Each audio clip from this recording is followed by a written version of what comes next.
Okay guys, again this is an unscripted video. As I told you on the last video, I've been trying to script these, but I just kind of ran short of time this time, so it won't be as perfect. But anyway, I'm going to show you in this one how to use the array tool. In the array tool, it's really not that hard. Once you do it a few times, you'll realize that everything you need is right there in front of you. There's no real guesswork or anything like that to it.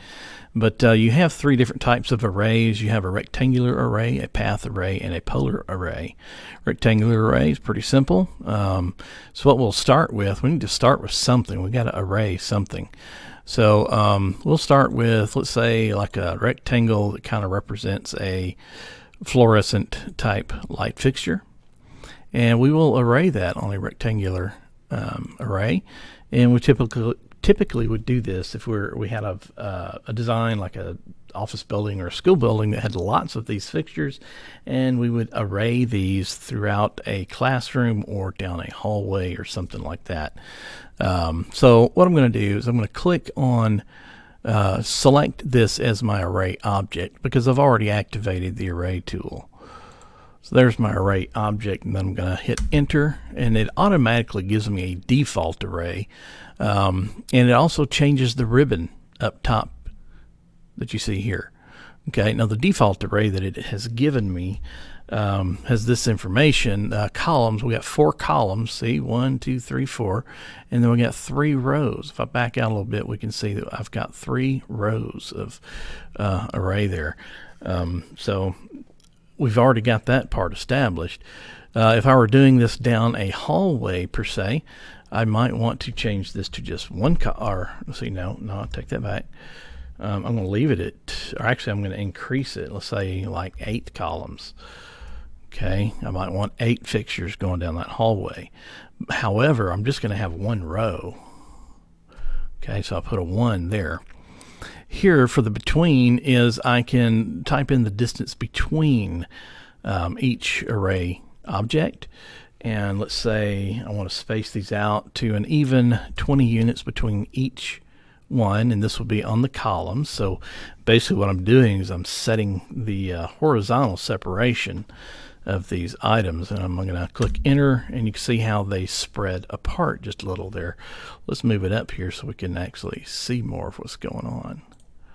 All right, so again, I can even spread them further. I can type 30 in the between under the and this whole box here is dealing with columns. Okay, so typing 30 in there, and they spread out even further. I can also do a total distance.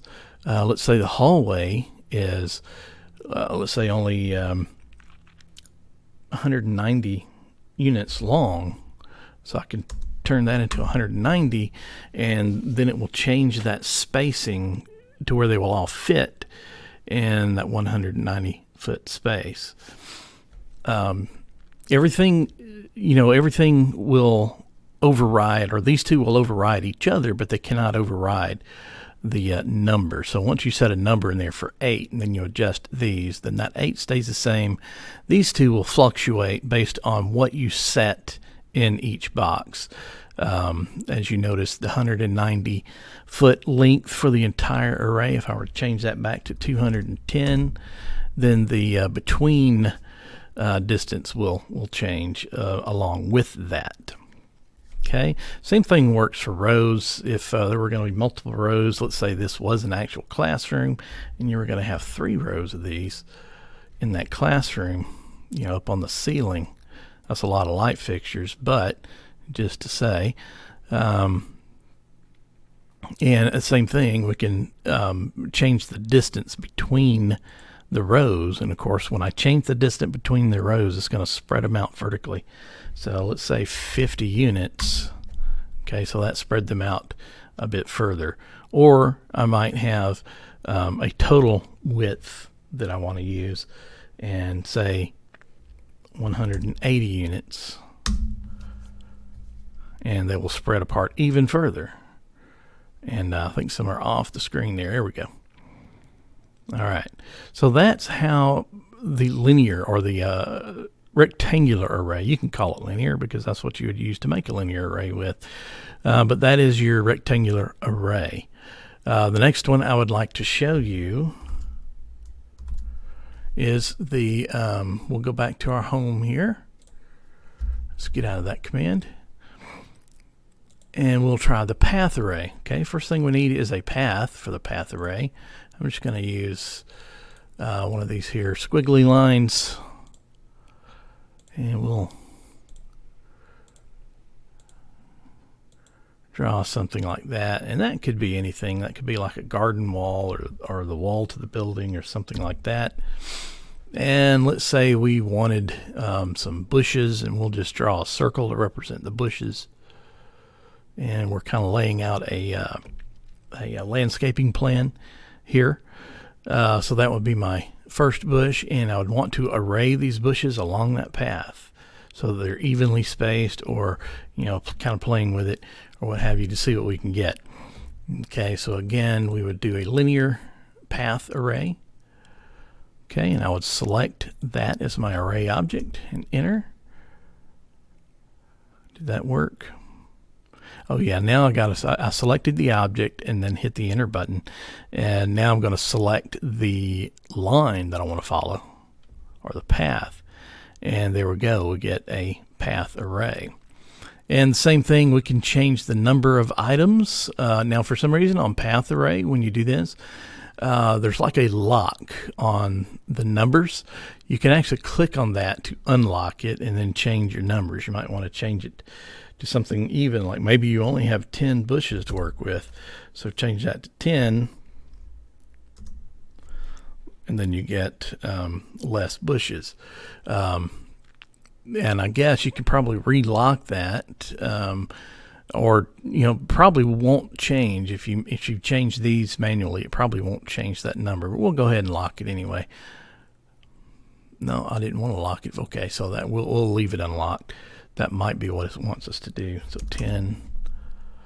And then we might want a distance between of 60. Okay, and you see how they spread apart a little bit further. And maybe we want those bushes to reach all the way to the end.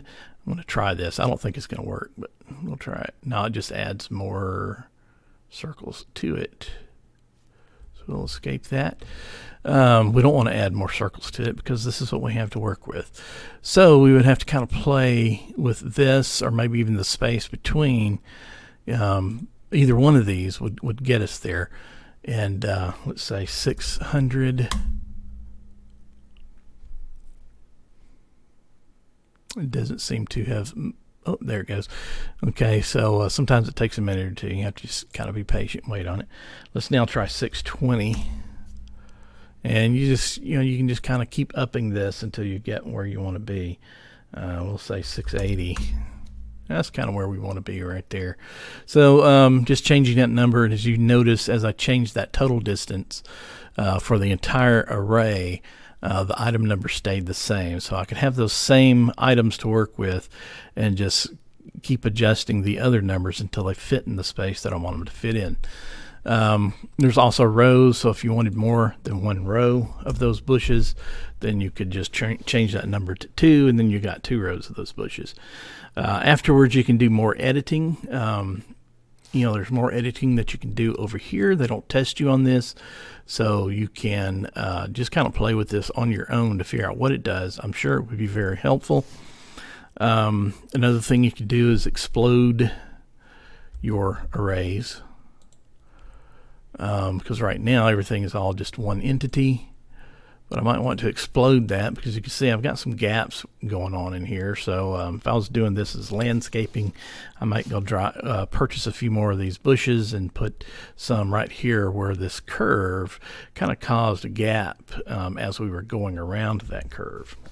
Okay, so that is how you use path array. Next one will be a polar array. We'll go to that, and first what we'll do is we'll start with a circle, and let's say this circle is going to be a dining table and chairs.